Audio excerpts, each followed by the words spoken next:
नमस्कार दोस्तों, एक बार फिर से आप लोगों का रेडियन गुरुकुल के डेली करंट अफेयर सेशन में स्वागत है।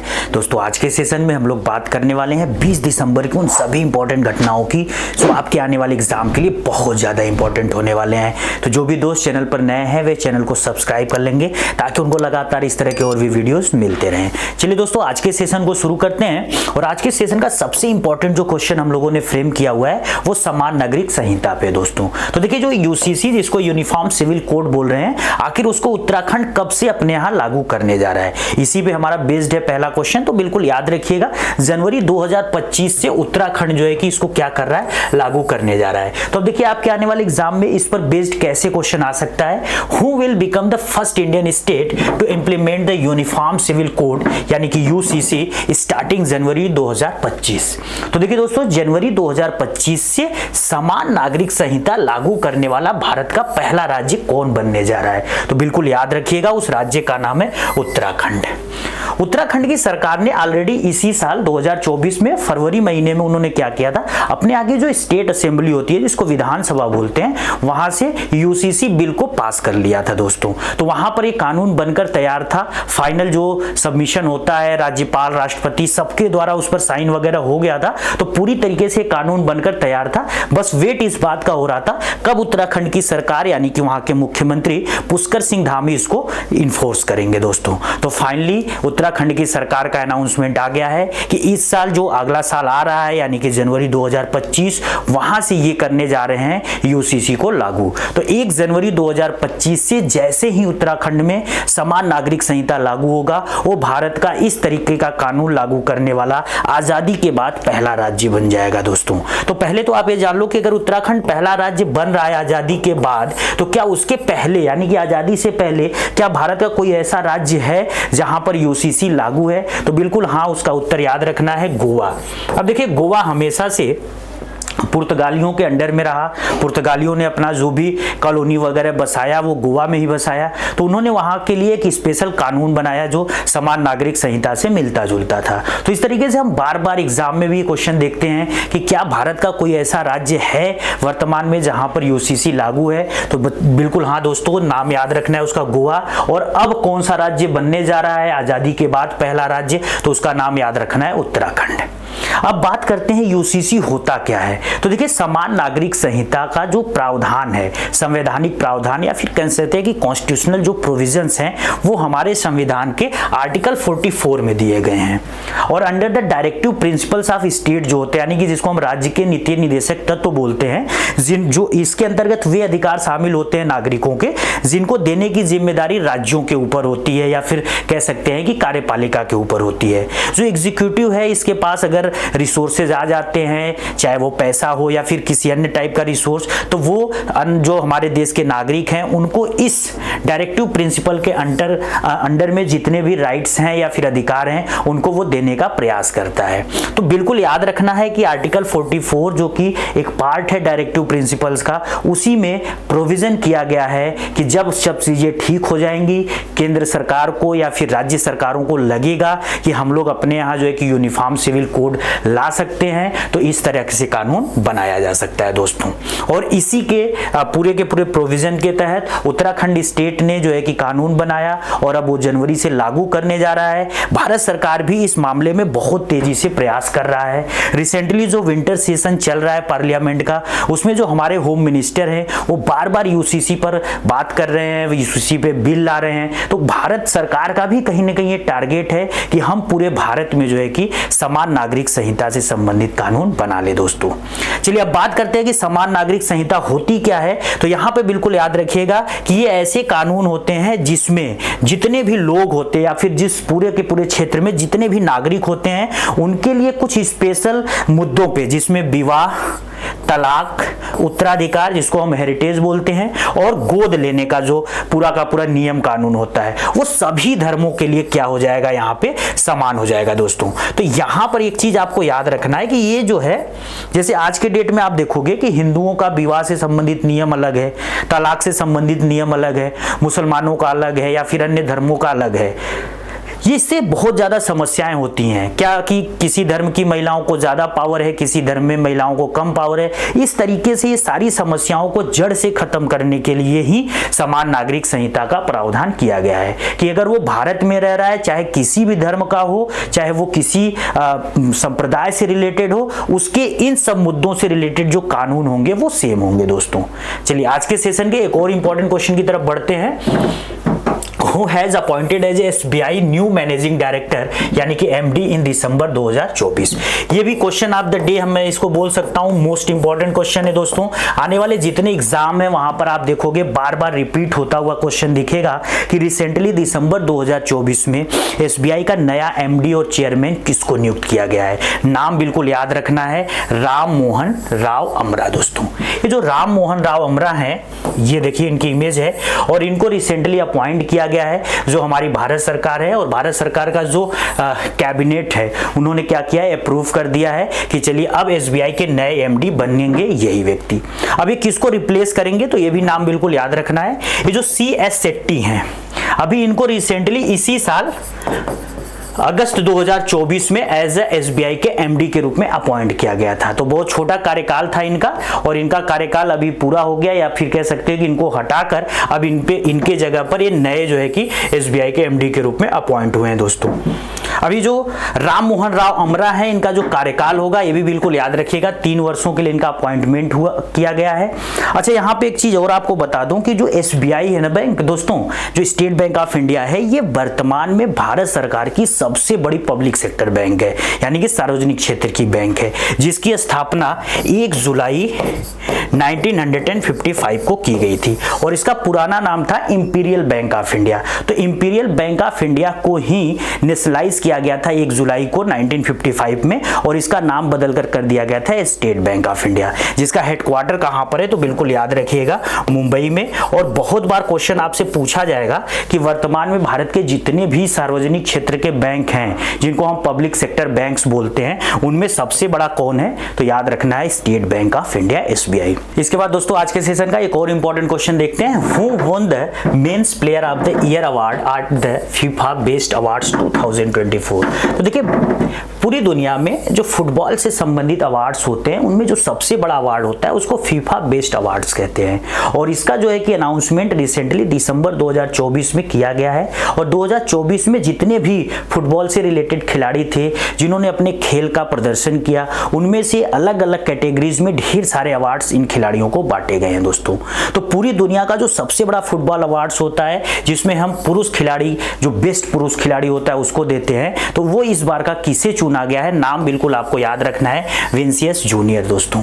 ये विनिसियस जूनियर है और इनको 2024 का best FIFA mail player of the year का अवार्ड दिया गया है, बिल्कुल याद रखना है। अब ये पूरा का पूरा जो सेरेमनी था, अवार्ड सेरेमनी, ये कहां पर आयोजित किया गया था तो 17 दिसंबर को जो कतर एक नाम का एक खाड़ी देश है उसकी कैपिटल दोहा में इसको क्या किया गया था, ऑर्गेनाइज किया गया था दोस्तों। थोड़ी सी बात करते हैं फीफा की। तो फीफा का मतलब होता है federation of international football association दोस्तों। अब देखिए जो फीफा है पूरी दुनिया में फुटबॉल से संबंधित सबसे शीर्ष संस्था होती है। जैसे क्रिकेट से संबंधित सबसे बड़ी संस्था ICC होती है, वैसे फुटबॉल का फीफा होता है। फीफा की जो स्थापना की गई थी 1904 में की गई थी और इसका करेंटली जो हेडक्वार्टर है वो बहुत बार एग्जाम में पूछता रहता है, तो ये जो स्विट्जरलैंड के ज्यूरिख नाम की सिटी है वहां पर इसका हेडक्वार्टर है दोस्तों, ये भी बिल्कुल याद रखिएगा। और इस समय फीफा के जो प्रेसिडेंट है उनका भी नाम आपको याद रखना है, जियानी इन्फेंटिनो। तो जियानी इन्फेंटिनो इस फीफा के हेड हैं और इन्हीं के द्वारा ये पूरा का पूरा अवार्ड सेरेमनी पूरा का पूरा ऑर्गेनाइज किया गया था। और इस सेरेमनी में ढेर सारे अलग अलग कैटेगरीज में अवार्ड दिए गए। देखिए जैसे मेंस प्लेयर की बात जो मैं कर रहा था कि बेस्ट वाला किसको मिला है, तो वो विनिसियस जूनियर है, ब्राजील से आते हैं, ब्राजील के फेमस खिलाड़ी हैं। साथ ही रियल मैड्रिड जो फुटबॉल क्लब है वहां पर भी ये फुटबॉल खेलते हैं उस क्लब के लिए। दूसरी एक और अवार्ड यहाँ पे आपको जो याद रखना है वो है best FIFA women's player of the year. ये किसको मिला है तो ये है एटिना बोनमाटी को दोस्तों। तो ये जो एटिना बोनमाटी हैं ये लगातार दूसरी बार फीमेल का बेस्ट ईयर पुरस्कार जीती हैं। किस देश से आती हैं ये भी बिल्कुल याद रखना है, स्पेन से आती हैं, बड़ा नाम है, ये दोनों नाम आपको याद रखना है। इसके अलावा ढेर सारी और भी कैटेगरीज है लेकिन एग्जाम पॉइंट ऑफ व्यू से आपको ये दोनों नाम बिल्कुल याद रखने हैं। इसके बाद दोस्तों आज के सेशन का एक और इंपॉर्टेंट क्वेश्चन देखते हैं। Who among the following won the national Tansen सम्मान 2023 इन दिसंबर 2024। तो देखिए निम्नलिखित में से कुछ नाम है, तबला वादक लोग हैं और इन तबला वादक लोगों में से किसे दिसंबर 2024 में राष्ट्रीय तानसेन सम्मान से पुरस्कृत किया गया है। नाम बिल्कुल याद रखना है, स्वपन चौधरी को दोस्तों। ये है स्वपन चौधरी और भारत के फेमस तबला वादक है जो तबला प्ले करते हैं। और अभी रिसेंटली एक दो दिन पहले के करंट अफेयर के सेशन में मैंने आपको बताया था कि भारत के एक लेजेंडरी जो तबला प्लेयर थे जिनका नाम जाकिर हुसैन था, उनका डेथ हो गया था दोस्तों। तो देखिए जाकिर हुसैन भी न्यूज में थे, तबला प्लेयर, और अब एक और तबला प्लेयर आपके सामने दिख रहे हैं, स्वपन चौधरी। इनको मिला है इस साल का राष्ट्रीय तानसेन सम्मान दोस्तों। ये जो राष्ट्रीय तानसेन सम्मान होता है ये किस सरकार के द्वारा दिया जाता है? तो ये एमपी गवर्नमेंट के द्वारा दिया जाता है, ठीक है। और ये पूरा का पूरा जो पुरस्कार सेरेमनी होता है, देखिए किस समय इसको ऑर्गेनाइज किया गया, तो world famous Tansen festival Madhya Pradesh सरकार क्या करती है, एक तानसेन त्योहार नाम से या फिर फेस्टिवल नाम से पूरा का पूरा एक सेरेमनी ऑर्गेनाइज करती है। और इसी सेरेमनी के दौरान ये सारे पुरस्कार बांटे जाते हैं, स्पेशली नेशनल तानसेन सम्मान और राजा मानसिंह तोमर अवार्ड। तो ये जो राजा मानसिंह तोमर अवार्ड है ये किसको दिया गया है, इसको बिल्कुल नाम याद रखना है। इंदौर की एक संस्था है जिसका नाम है सानंद न्यास। तो सानंद न्यास नाम की संस्था को इस साल का दिया गया है क्या, राजा मानसिंह तोमर अवार्ड। और इनको स्वपन चौधरी को क्या दिया गया है, राष्ट्रीय तानसेन पुरस्कार दोस्तों। स्वपन चौधरी किस स्टेट से आते हैं ये भी बिल्कुल याद रखना है। तो पश्चिम बंगाल की कैपिटल कोलकाता से आते हैं और इन्होंने तबला के क्षेत्र में या तबला वादन के क्षेत्र में अपना बड़ा नाम बनाया हुआ है दोस्तों। चलिए आज के सेशन का एक और इंपॉर्टेंट क्वेश्चन देखते हैं। Which country has recently signed the International Solar Alliance framework agreement in December 2024। तो देखिए दिसंबर 2024 में रिसेंटली क्या हुआ है कि एक और नए देश ने ISA, जिसको हम इंटरनेशनल सोलर अलायंस बोल रहे हैं, उसके जो कागज पत्तर है या फिर कह सकते हैं कि उसका जो भी प्रोसीजर है, फ्रेमवर्क है या फिर एग्रीमेंट है, उस पर साइन कर लिया है। उस देश का नाम बिल्कुल याद रखना है, मालडोवा दोस्तों। और देखिए अभी रिसेंटली कुछ दिन पहले मैंने एक चीज और आप पढ़ाया था आपको कि अभी इसी ISA का 104th फुल मेंबर कौन सी कंट्री बनी थी। इस पर भी बहुत बार एग्जाम में अब आपके सामने क्वेश्चन दिखेगा, तो वो नाम बिल्कुल याद रखना है, आर्मेनिया। ये जो आर्मेनिया है यूरोप और एशिया के बॉर्डर पर लोकेटेड एक कंट्री है जिसने रिसेंटली ISA को एज अ फुल मेंबर के रूप में ज्वाइन किया है। और कौन से नंबर का कंट्री बना है, 104। लेकिन मालडोवा अभी फुल मेंबर नहीं बना है, उसने सिर्फ फ्रेमवर्क पे जो एग्रीमेंट है उस पर साइन किया है, बिल्कुल आपको याद रखना है। ये देखिए यहाँ पे पूरा का पूरा एग्रीमेंट हुआ है हमारे देश की तरफ से, या फिर कह सकते हैं कि ISA की तरफ से। हमारे देश के जो फॉरेन मिनिस्टर जयशंकर जी हैं वो यहाँ पे जो है कि चीजों को ऑर्गेनाइज कर रहे हैं। अब एक चीज याद रखना है कि ये जो ISA है यानी कि इंटरनेशनल सोलर अलायंस, इसका जो कॉन्सेप्ट आया था वो 2015 में आया था। दो देशों ने मिलकर इसको इंट्रोड्यूस किया था, एक भारत और दूसरा फ्रांस। और ये जो मौका था, जिस मौके पे इन्होंने इसको इंट्रोडक्शन इसका किया था, वो था COP21 का सालाना बैठक। तो देखिए कोप का मतलब क्या होता है, कॉन्फ्रेंस ऑफ पार्टीज। जलवायु परिवर्तन के मुद्दे पर जितने भी पक्षकार देश होते हैं या फिर पार्टीज होती हैं वो हर साल एक मीटिंग करती हैं। और रिसेंटली इस साल की भी मीटिंग हुई है नवंबर महीने में। कहां हुई है बिल्कुल याद रखना है, बाकू में, जो अजरबैजान की कैपिटल है। तो फिलहाल हम बात कर रहे हैं COP21 की, जो किस साल हुई थी, 2015 में। तो देखिए इसी 2015 वाली मीटिंग में यानी कि COP21 में भारत और फ्रांस ने मिलकर ISA यानी कि इंटरनेशनल सोलर अलायंस का जो कॉन्सेप्ट है उसको इंट्रोड्यूस किया था। और इसमें इनका कहना था दुनिया भर के वो सारे देश जहां पे सोलर एनर्जी की पोटेंशियलिटी काफी अच्छी है वो इसका मेंबर बने। भारत और फ्रांस तथा साथ ही और भी जो विकसित देश हैं उनको फाइनेंशियली टेक्निकली जो है कि मदद करेंगे ताकि वहां पे सोलर एनर्जी को प्रोड्यूस किया सके, जिससे कि हमारा इन्वायरमेंट भी साफ सुथरा रहे और पर्यावरण भी काफी ज्यादा क्या रहे, सुरक्षित रहे दोस्तों। चलिए इसके बाद आज के सेशन का बिल्कुल लास्ट क्वेश्चन देखते हैं। Which village in Gujarat becomes India's first solar border village in December 2024। तो रिसेंटली भारत सरकार ने एक और बड़ा अनाउंसमेंट किया है कि गुजरात का कौन सा गांव अब बन गया है भारत का पहला सौर सीमा गांव, सोलर बॉर्डर विलेज। तो भारत की जो इंटरनेशनल बाउंड्री है, ठीक है, ये भारत की इंटरनेशनल बाउंड्री दो टाइप की है दोस्तों, एक तो लैंड और दूसरी वाटर।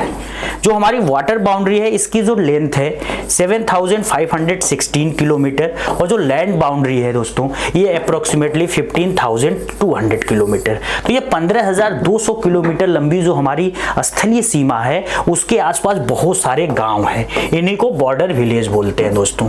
और इन्हीं बॉर्डर विलेज में पहला कौन सा ऐसा गांव बन गया है जहां के सारे घर फुली जो है कि सोलर एनर्जी से पैक्ड हो गए हैं बिल्कुल। तो नाम उस गांव का याद रखना है, मसाली।